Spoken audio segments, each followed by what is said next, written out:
When I was a kid, I was convinced that there was a monster living underneath my bed, or in my closet, or in the hallway, or in every dark corner in my house. I was convinced of it. I just knew it to be true. But at some point, I grew up. At some point, I realized that there wasn't a monster lurking around the hall. Or did I?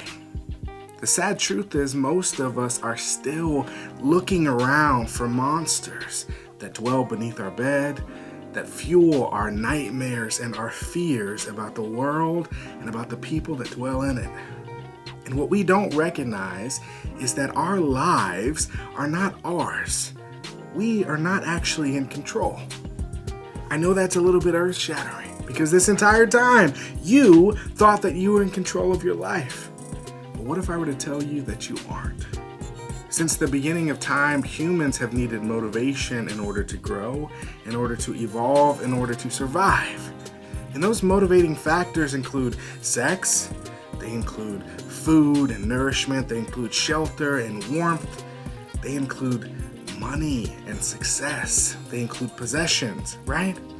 But one motivating factor that we never ever quite think about is fear.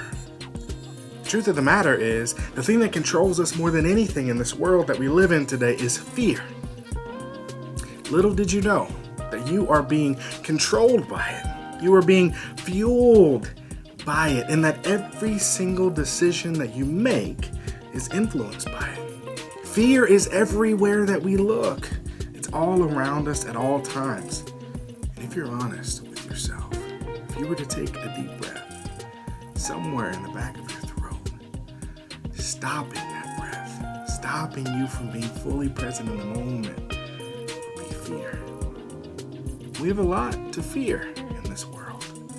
We have families and loved ones. We have possessions that we've accumulated. We have an entire life that we've created. And of course, we want those things to continue. Of course, we want those things to be safe.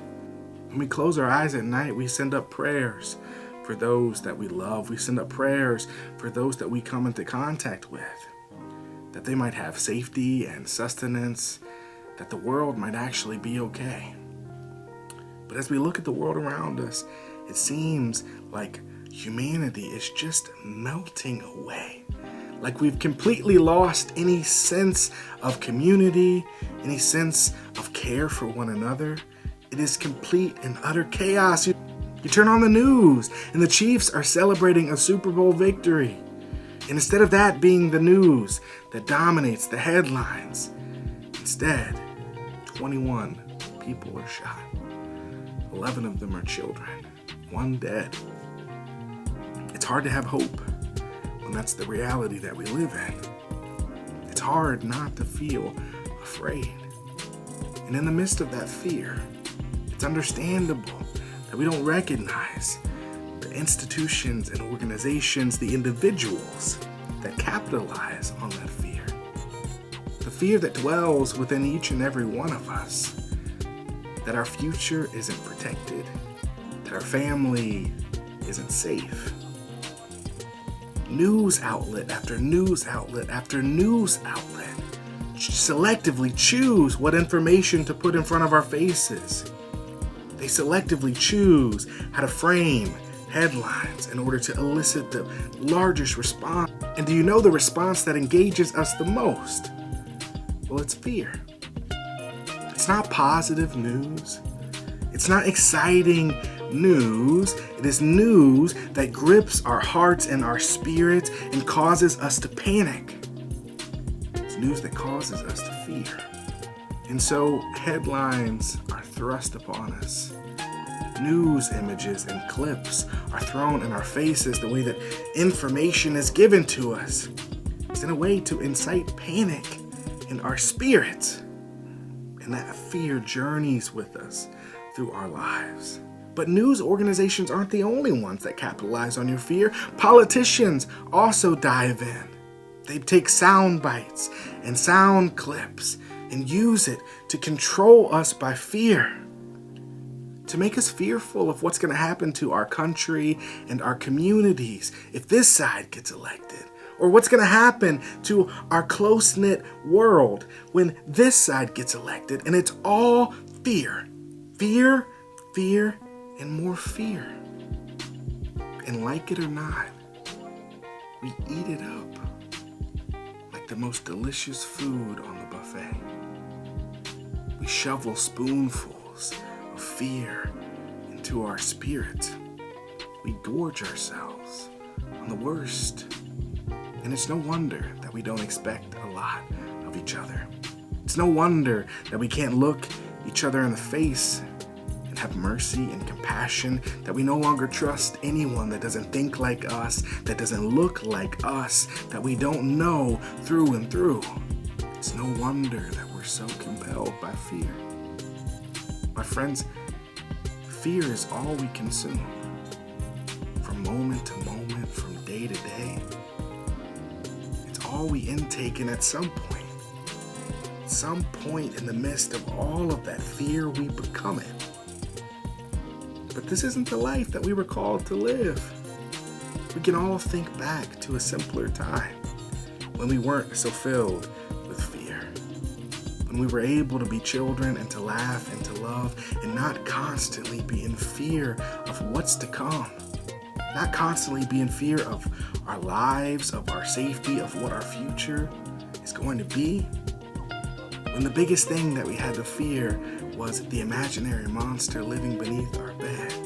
That we might use that fear to lean on those that love us the most. That we might get our sense of comfort and our sense of safety from our parents and our loved ones that held us tight and snuggled us in blankets and reminded us that we are safe and we are loved.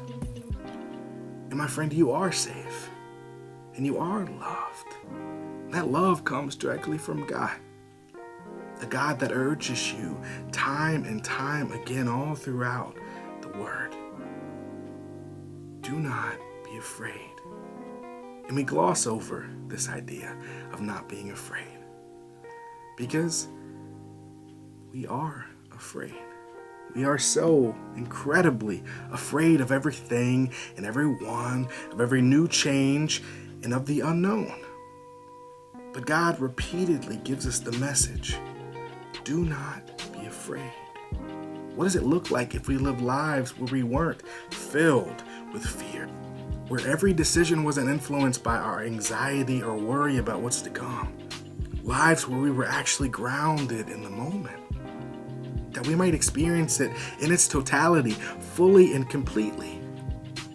That we might have the courage to be love and hope, but also have a peace in our spirits that no matter what the outcome might be, no matter what adversity we might encounter in this life, that we are safe, that we are held in the arms of the beloved.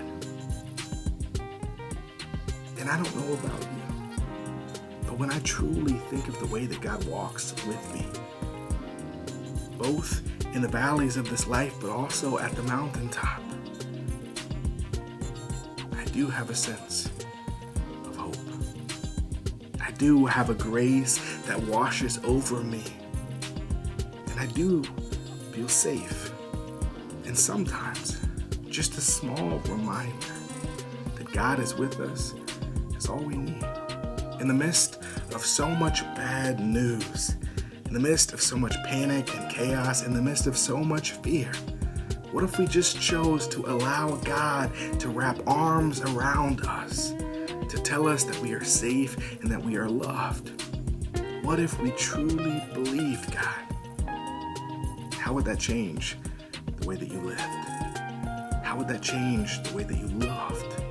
How would that change the way that you see the world? I can't speak for you, but I don't want to live my life in fear anymore. And I have a feeling that you don't either. So what are you willing to let go of so that your life might truly be free? Thanks for tuning in, friends. These are your talks, Tatum. This is the hope of God set free. These are your talks, it's Tatum.